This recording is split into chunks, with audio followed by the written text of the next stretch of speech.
Moniango.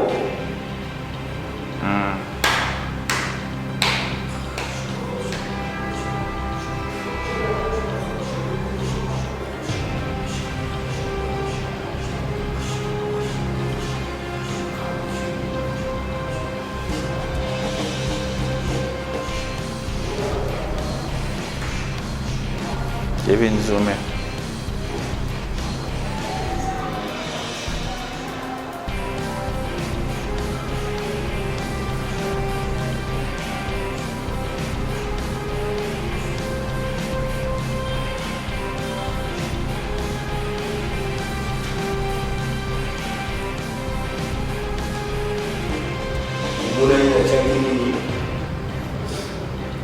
Monaïna Tchagini journaliste. Poudre Zara. Poudre Zara. Nini Salami. Komimbo. Oui, ils ont une insistation d'ailleurs. Ils ont une démonstration. Comme pour insister dans une émission d'ailleurs. L'obité, par la porte, on va pas dire maillot. Il faut ça avoir les documents. Hello, Moko. Pour bandi maillot. Dans mon monde, il y a une petite magique. Le magique pour le lit, ils allaient pour la batte, pour le porter mon lit. Bon, quand on fait ça, la boutique de la loca, le magique pour mon temps au lieu de $1000 et de la valeur chaque jour, $20,000 chaque jour pour moi, le magique pour le madame Santé Longo. Voilà la famille, on parle plus tôt, on vieillit, le savoir ne ment pas. Appelez-moi The Game, Gossip DRC News avec Jazz Gavoulou. Hein? On parle plus trop. Presse en ligne. Avec intelligence, avec sagesse, tout ça, pas trop de polémique, ce qui on mélange pas les torsons et les serviettes. Hein? Non, les serviettes, on dépend pas des torsons. Gossip DRC News avec Jazz Gavoulou. De belles interviews, de belles collaborations, de belles images. Parole de Fabregas. Appelez-moi The Game. Gossip DRC News, les bossés, ah. Voilà, bonjour, bonsoir, salut, beauté à toute la communauté congolaise bien sûr, vous qui êtes la diaspora en Europe, en Asie, les deux Amériques, Océanie, Afrique, pourquoi pas, RDC, Kinshasa, partout, Bozolanda, chaîne Oyo, Gossip DRC News, Bozolanda, émission Oyo, Accent Grave.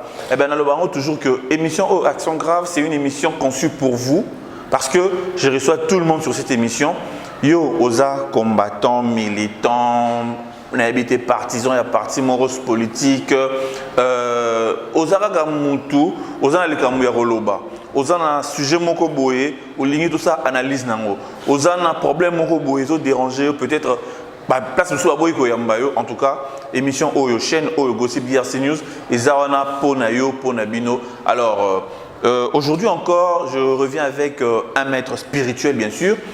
Tu bien un maître spirituel en français, mais dans l'ingénieur tu bien un nganga, mutwakisi, ndoki, magicien, tout ça, ce sont des noms que tu baptises à Rabango. Alors vous avez suivi récemment dans mes émissions, j'avais reçu maître Simplice, au passé là qui va démonstration, au palobaki, au monaki, au landaki, et ensuite il y a maître Abdul. OEP alobaki makamna ye italien ndengeni asala makamna ye. Alors lelo pour na bino lisusu parce que bobengi moi mingi bobengi penza to yebana no est-ce que ça ndengeni. Alors pour na bino pour na recevoir bino sur plaisir, j'ai reçu encore pour vous aujourd'hui un autre maître spirituel, lui c'est maître John Lipasa Satan. En tout cas, ils ont bagné ça. Ils ont intimidé. Ils ont influencé. On ne sait pas. Kolobaka, Azal, il passe à Satan. Là, je suis surpassé. Je ne sais pas pourquoi, Ami Pessi, John, mais Abakisi, il passe à Satan. Alors, avec lui, on va, tout au long de ces émissions, on va savoir pourquoi il s'est appelé il passe à Satan. Pourquoi il passe à Satan? Est-ce que maman on a Satan? Est-ce que Bazadat on a Satan? Est-ce que tout ça, ce sont des questions qu'on va lui poser. Et vous aussi, j'espère que vous allez vous poser des questions. Et à la fin de l'émission, appelez sur ces numéros pour peut-être vos suggestions, vos remarques, vos points de vue, pourquoi pas, je suis là pour vous, hein, un simple serviteur, Molobel Nabino, Maloba Nabino, Munoko Nangai, Kane Nalobara. Maître John, il passe à Satan, bonjour. Bonjour, journaliste. Voilà, Maître John, il passe à Satan. Namon pétan, Obisinga, Kenoko Mouné, Ça il y a chair de poule. N'habitez pas en il passe à Satan. Il passe à Satan pour y avoir un salaire là il na ça la bayango. Naza nommé na outil pour une nomination à partir de Bénin. Grade na La deuxième monde. Oui, na Bénin la direction générale pour ici quand on utaki, ici quand on a initiation pour ngaya par initiation ya Bénin à Vodou, naza un chef coutumier. OK. Alors message na kopesa lelo nazo influencer bato te li passe à Satan. Nazali na Nigeria nazo ba appel ebele ya bana poto que maître tokutaki pa ba maître mususu misala na biso esimbaki te toujours nazo continuer kosala misala oyo babebisaki. Alors na miniti oyo nazokebisa bafaux magicien bakomi to bazobebisa misala na biso Bazali pe. bazali ebele bazobebisa misala na biso nazoyeba bafaux bamagicien à partir ya baclient oyo bazosalela misala omona bapele client moko abengi yo maître nazalaki pa maître mosusu mais mosala na ngai esimbaki te. Alors yango omoni nomination oyo nazwi na deuxième monde elipasse à Satan nazocoordonne monde de la minute oyo nazosisa baproblème nyonso ezala outaki pa maître mosusu esimbaki te benga ngai okozwa solution. Nasalisaka bamaladi ebele napesaka baporte-monnaie nasalisaka bato baza baproblème ya mikanda na poto ozwa bamikanda te depuis okenda ekomplikaka yo basi oyo baoperaka bango kaka mpona nio abotaka te nazopesa mabota oyo basalaka te akenda poto asalaka te nazopesa misala porte-monnaie nazopesa ya montagne nyonso.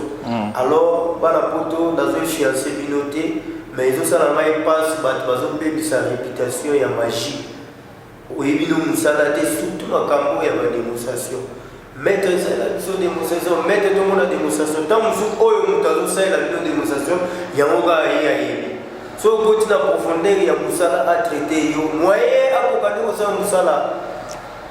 En tout cas, voilà la chaîne au on a gossip ici songi. Alors toi vous êtes songi maître au lobby ba nominé yo na direction générale na bino na Bénin. La monde invisible, direction générale. Donc Toloba mon qui m'a demandé tout ça boyer, enfin mon qui m'a demandé ça boyer et dépendant na Bénin. Ouais, pour les direction générale pour barata monter. Et puis les dans un chef coutumier. Nous avons la des sciences. Nous avons la science il y a Vodou, la temple de Pluton na Bénin, ouais, Bénin temple de Pluton na Bénin. Nous avons l'initiation. Dès dans un bouillon, mais dans un chef coutumier, dans un makolo mabele, dans un chef coutumier. Donc il a minute oyo, dans un alikamola de banabate. Dans un des antennes où on a utilisé. Et mission sur la tout ça la momine, il a sujet pour la faux magicien. Bah on va donner sa réputation ya musala. Alors les autres savent que la poto boutika influence pas fiance à la communauté dans la démonstration. Nous tous sommes aussi dans démonstration tant nous sommes ya mokaba ya yebi. Ba démonstration na banda kosala montant na bani initiation sika na ba école bazolanda yo sala ba démonstration na bibisa ba sardi ba mbongo. Donc maître pardon. Yo po banon na bomona po na yambara maître simplice ya bi ba laisser kindoki na famille. Ils ont une famille et qui dit des cocos na bango papa na bango ti pas ju bokonzi wana ba makambo ya ba siko yo bon tout est na yo ba makambo ya ba maître wana awezati zangai maître ko di passa Satan voilà ça mututé ba yebi d'ailleurs l'équipe en mieux ça a mututé à part grand maître Nzita webi grand maître Nzita na ba télé amba les boss grand maître fanda na Kishasa yo nzimi di ngete minute ezatanga minute oyo naza nommé donc pouvoir eza makasi epa nanga misala oyo charge oyo nazozwa ya poto bautaki kaka epa bato ozotanga donc na minute oyo naza na moto nazondima te apart grand maître Nzita oyebi ye te aza papa mokolo donc mingi bato bayebi ye bato ya libanda Nigeria babene mpo yakende osala mingi misala libanda alors nazoyebisa wana poto batika influence kolanda maître na démonstration nasali badémonstration trop oyo nazopesa message nazo fiancé motu te oyo akolanda message nanga naza na likambo napesaka porte-monnaie ya ngai erataka te napesaka misala ya ngai erataka te napesaka bato utakendaki poto mokanda ederangeaka ye napesaka basi oyo babotaka te nabotisaka bako basala mongo opération banion toujours azomona baopéré ba 7 fois ngai so obenga okozwa solution cancer po bikisaka na bibisaka nyonso surtout sida ekendoki nasalisaka yango okobika so eza kindoki okobika so eza etumbu ya nzambe okozala bongo me mpo basida ya kobwakela ya kindoki ezali na kolongola yo esprit wana okokoma malamu bana poto botika influence ya bamaître okolanda omaître ya démonstration basaleki yo soko olingi okomprendre ngai naza grand maître benga ngai na kotraite problème na yo ntina suka okozala malamu. Voilà, numéro européen, ça peut être dans ce cas émission. Alors, maître, on a expliqué biso la sorte de magie. Et la sorte de magie, et puis yo aussi la magie. Et puis la magie, son magie, ils ont ma casse sur la magie mususu. Bon, la minute magie, ils ont ma casse, la minute où depuis la bataille d'initiation, la monde qui est ma casse, ils ont dans Zéla, on a un temple de Pluton, la direction générale de la baie. On a magie. Magie noire. Magie noire. Vaudou. Vaudou. Donc, on a exagéré raté. Dédé, oh, on a la chef coutumier, na bukoko na ngai. Il y a un père à on est magie. On est à magie. On est kindoki. On est à kindoki. Na côté na biso dogi wana ils ont comme ningo yo kaka bapesi mutu kolia. Aha. Bapesi mutu kolia mais ateki dans le mutu te mais bapesi kolia. Kolia wana ya ngo zo sala ka makambo na ngo zeli na kuti ya muke. Zo sala ba remorque. Mais bazomona kuti yo le muke zo na nini zo somba ba remorque. Kolia zali o ya santa kambo. Et porte-monnaie, vous pouvez faire une sorte de code diaté. Donc, porte-monnaie, on peut faire une sorte de code diaté. Porte-monnaie, comme la salle, examen dans la trop. Science n'a développé un mot. Porte-monnaie, on peut ça, on peut s'y maquiller nos humains. Respecter les conditions, dans le contrat, on a 5 ans, on a 5 ans. On a 10 ans, on peut ça 10 ans. Mais respecter les conditions, on a 10 ans, et ça n'a pas de conséquences morotées. Pour tout le monde, papa, tout la vérité. Tout la vérité, tout le monde que qui si, tout qui to magie. Toujours dans les conséquences morotées. Tant que mutu o aye pa na yo, azo sentir en côté mais au moins la famille, au moins moi la mort qui ngani alokufa, qui ngani bazo bela, mutu boisali boy. Tant que pona ye azaki porte-monnaie magique na yo sans qu'il y ait que conséquences peut combien la famille là-bas. Alors il y a eu des conséquences mon robot était. Là ils ont la conséquence pour ici déjà dans ces sacrifiés pour le peuple. Donc là mon on a dans mon colonel na yebi, on a na kufa mais dans sacrifice ça va. Oui, mais dans servir le peuple. Mais côté dans ces sacrifiés mais au nèg dans servir le peuple pour base à la bien. Puis la peste déjà va te béler na poto ba porte-monnaie. Si les gens vont évoluer, mon côté est disant que on met un problème moi na kofi. Ngai on a yebi mukolo la on a na bokindi. Mais là c'est sacrifié déjà pour nanga mon peuple basa na malamu. Donc on a non quoi bangati. Olobi ceux qui pèsent mon tout porte-monnaie, il faut respecter ma condition. Condition c'est la so il na BBC condition wana. Vous allez le voir condition zali, so tu gagnes 5 ans. Tu vois un contrat. Contrat il y a 5 ans. Mais condition, tu as dit que nous avons payé porte-monnaie, tant sous condition, tant sous habité. Au pays où tu condition, tant sous la mugara tongo, ça la prière bouille. Et qui n'a pas besoin de temps, on a besoin de la prière. Et ma belle comme dans la tête. Condition, tant que nous allons au bas dans la émission qui photo ça la bouille. Ce qu'on respecte aussi porte-monnaie. Tant que nous allons au bas, avant au bas, nous avons mon après, c'est conditionné bandeli. Voilà. Ce qui te sali boy, photo sala boy. Tant qu'on respecte, on soit, on vous a bien, ce qu'on oublie 5 ans, 6 ans. 6 ans, pourquoi vous avez un bon. Ce 6 ans, vous avez on a récupéré porte-monnaie dans la si on lui renouveler le contrat, et tant on renouveler le contrat, condition de matati, tu as la même condition. Et là, on a un bandé en Goa. Pour défendre contre les mal. Donc, dans un vaudou, il y a béné des ressources. Mais vaudou, magie noire, et ça magie à ma baie. Oh, couteau, il y a monté en ma baie, oh, et kanga, oh, et ça, qui nous qui venait africain, ils ont un magie noire. Bon, soit bien, magie blanche, il y a bien, parce que nous avons des conditions, et bon, ma et l'autre. C'est ça, et là, on est au bain, il s'appelle Moki. Il passe à Satan pour un nina.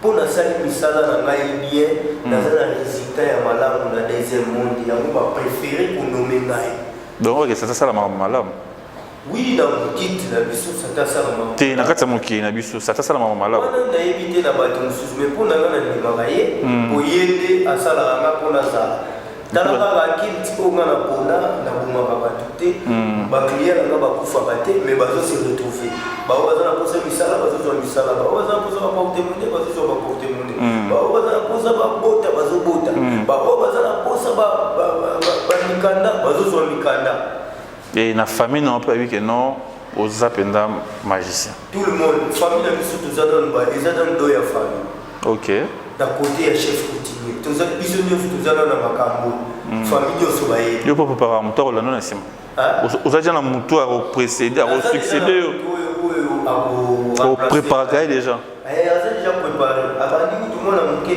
neva déjà bani initiation tout déjà azali donc ni aza mo moke wana tia kokola zokola na esprit wana azokola déjà na esprit tia kokoma grand maître ponga moko naza grand maître ntango nayebisi yo grand journaliste nazotia mai na monoko te na kishasa mutu te à part maître Nzita à part grand maître Nzita na kishasa mutu te na miniti oyo naza nommé naza lipasa satana donc naza na pouvoir mosusu so nasala émission eza mpona bafaux magicien bazopesanga kanda mpona tozwa bapele ebele ya poto tokutaki pamete mosusu tokutaki pamete mosusu esimbaki te yango moi nazosala yango ezala bokutaki pamete ngai esimbaki te bobenga ngai ekosimba na koresoudre problème na bino ondimanga kaka te na démonstration c'est ça le problème po oyebite veza radio te parce que bato baza na bapoto kuna mpo bandimaka yo mpenza oza lipasi ya satan yo pe nous avons makambo il faut peut-être mon non stylo oyo et comme toi tu lis pas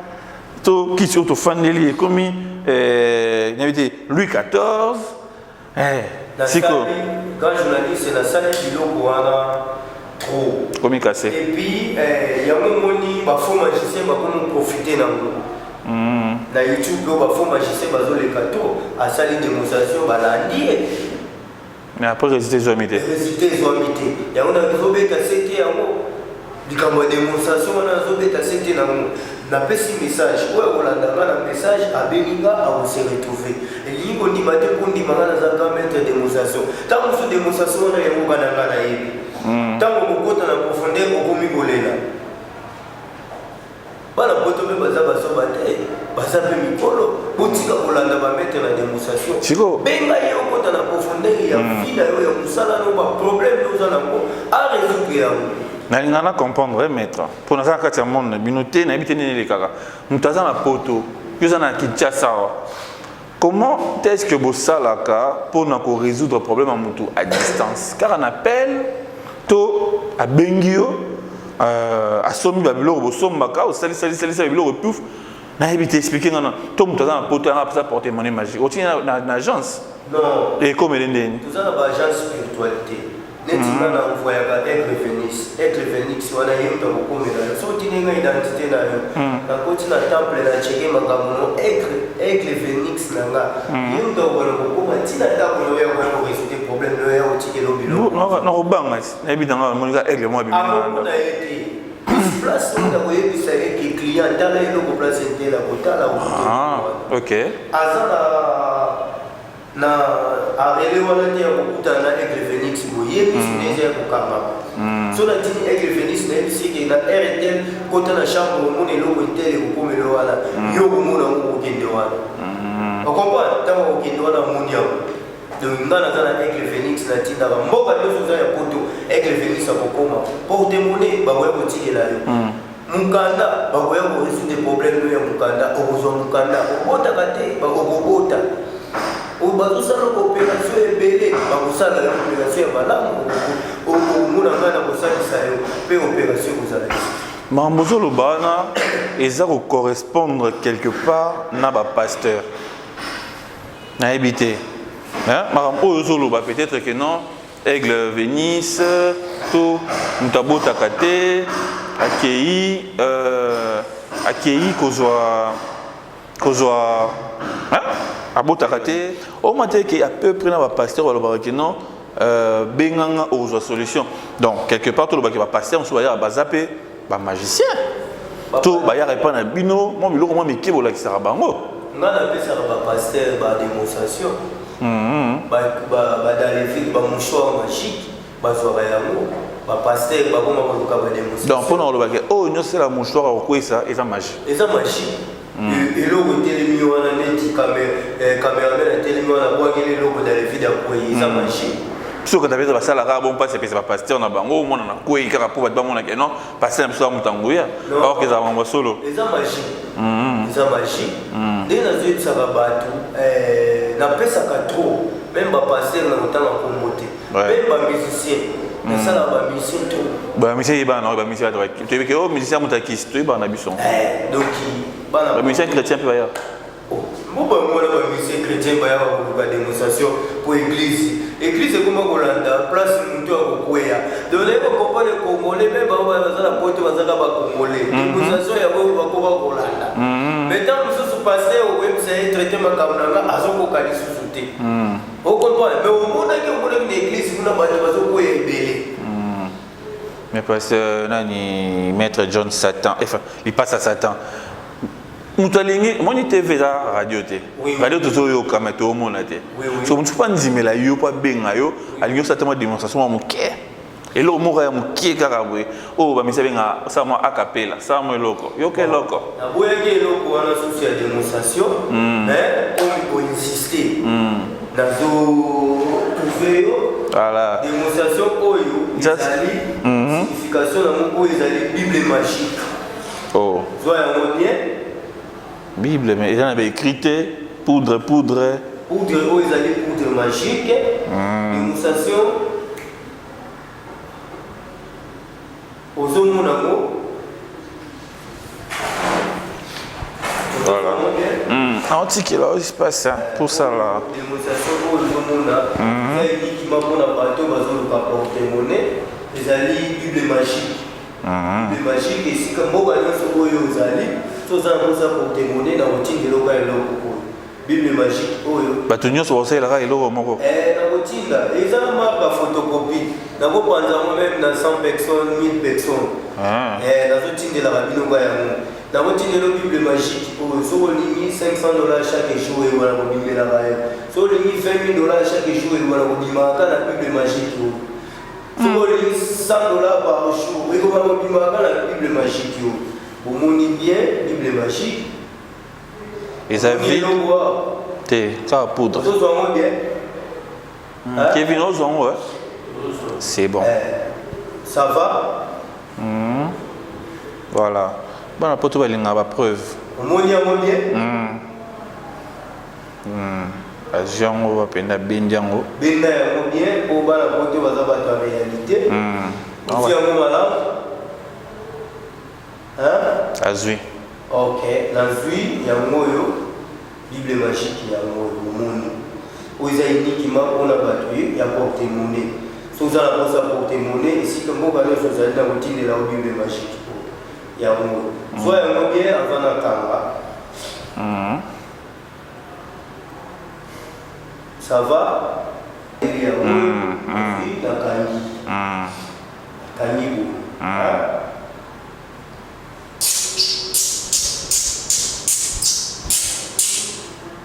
Moniamo.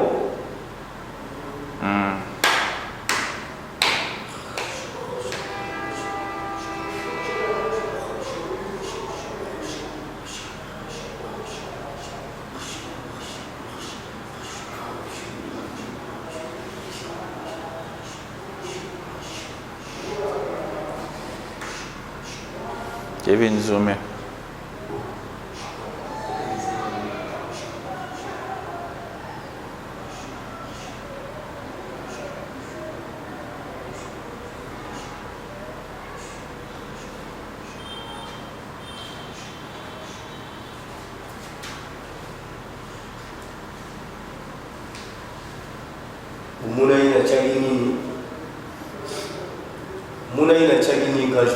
Poudre ça.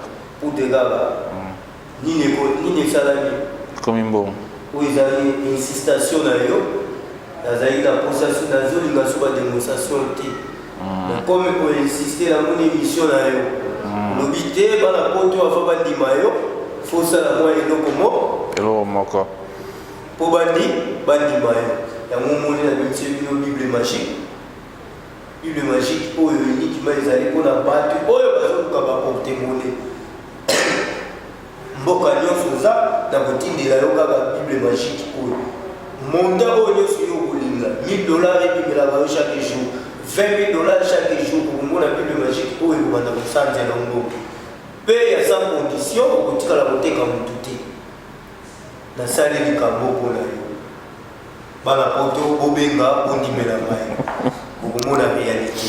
En tout cas, bana poto bon, ngana ebisaki kaka asa la démonstration. Ya na mi musicien. Salamo loko. Yo ke loko yo. Siko yo pas bon, magicien, pour donc on dit maé. La ligne a sa moins démonstration.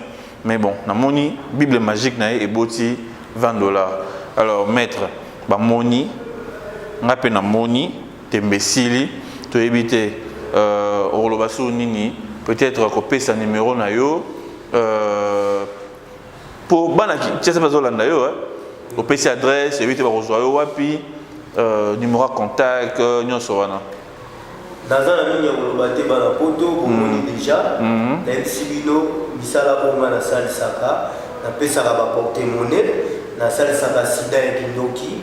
On a fait ça à bateau, on a poto, on a mikanda, on a fait ça à mikanda. La salle Saka, basso, on a fait baniome, cancer, la salle Saka yango. Problème, il y a un moussala, on a posé un grade de matin, la salle yango. Numéro, on a fait ça plus de 143. Ouais. 85, 197, 67, 69. Plus 243, 85, 197, 67, 69. Ok. Plus 243, voilà. 85, 197, 67, 69. Moi, les numéros de mail en WhatsApp. Privé. Ça soit bengue ou zomba la moko. Bana poto, obangate, obenga. Na ebike bo utaki déjà na ba mettre mususu. Mais bobenga ngai, bokozwa ba solution na bo résoudre ba kala bino. Émission oyo uniquement ezambo na kotelemela ba faux ba magicien. Na zo telemela ba faux ba magicien na misala o bazala na poto bazala ya mobiente. Bana poto bobenga ngana zo boya ba finisa musala na ngai. Bobenga ngana ko réparer ya mo. Musala na yo po yo mto banem ta liboso. Bon, nazali maître ya kala. Oui. Initiation déjà depuis moi na moké nazali maître ya kala. Et puis ça na kala na ba o bazoya. Bobenga ngai na ko résoudre yango. Même bo utaki pa ba maître mususu. Omoni ngai na ya bibino na résidence na ngai. Donc oyo eza makambo ya ona sombela banda, oyo ona sombela ba bituka. Pour comprendre, bobenga nga bana poto ko kozwa réalité. Voilà. Tochemo point pour na lelo. Eza soukate maître John Lipase à Satan. Toroyambo lisusu. Torokota pena na mo bozino na mususu. Oh, la question se te pose peut-être parce que tu es TV Zangonga ou qui m'a derrière le temps. Alors, merci à vous, très chers internautes, très chers téléspectateurs. Merci toujours pour la confiance que vous faites à cette chaîne qui est Gossip DRC News. Gossip veut dire songi songi. Mais ce sera pour nous, peut-être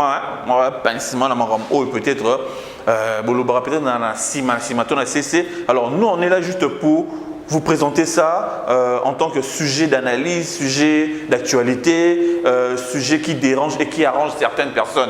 Alors, cette émission qui est Action Grave, elle est aussi conçue pour vous, bien sûr, vous qui êtes à la maison, partisans, combattants, tout le monde. Oh non, ça c'est un sujet naya rolobela. Azan li kamoro boye ndenya rolobela yangote to akena ba place mususu ba boya ko yambaye biso tozana maboko ko fongoma, on vous reçoit, venez comme on a reçu maître John Lipase à Satan, comme on a reçu aussi d'autres invités. Alors nous sommes là pour vous, bien sûr, appelez à ces numéros pour vos remarques, vos suggestions, je ne sais pas, pour participer à l'émission, pourquoi pas. Je suis là pour vous, Ernest Mbouli, je suis là, appelez-moi. Alors, maître John Lipase à Satan, Tosukiwana, tout le monde en a sous, j'espère. Peut-être aussi à démonstration qu'on les cap, peut-être. Pas oublier au tableau amitié. Deuxième épisode des alliés, pour Mona, Mouma Robima. Eh, non, Kima. Tout ça, là, on a temple, pour Mona, Mouma Robima. Ah, on l'a bisoté. Mouna, $200,000 et Robima sur place. Eh, maître, Bambo, le ban, qui a ce problème. Gouma, on met la bisoté, maître. kozala mpona moni bolingaka badémonstration. Bon, biso te ezali bato bazolanda balinga banzima banzima keno yo penza li passe Satan ba mona penza lo ni yo salaka. Alors, très chers internautes, vous avez suivi Maître John Alobi. Prochainement, Ngouma na misu na bino o mona Ngouma.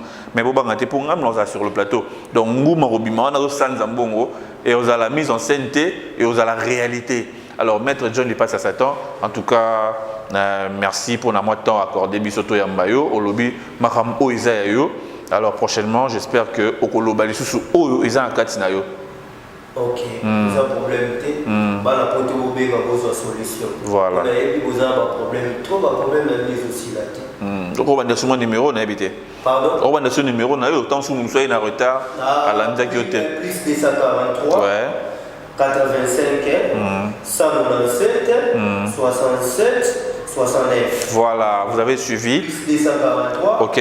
85 197 67 69. Voilà, là c'est le numéro de Maître John Lipasse et à Satan. Il est là pour vos problèmes. Il va répondre à vos problèmes, il va résoudre vos problèmes. À la solution. Alors, quant à moi, je vous dis au prochain numéro et à une nouvelle émission. Bye. Voilà la famille, on parle plus tôt. On vieillit, le savoir ne ment pas. Appelez-moi The Game.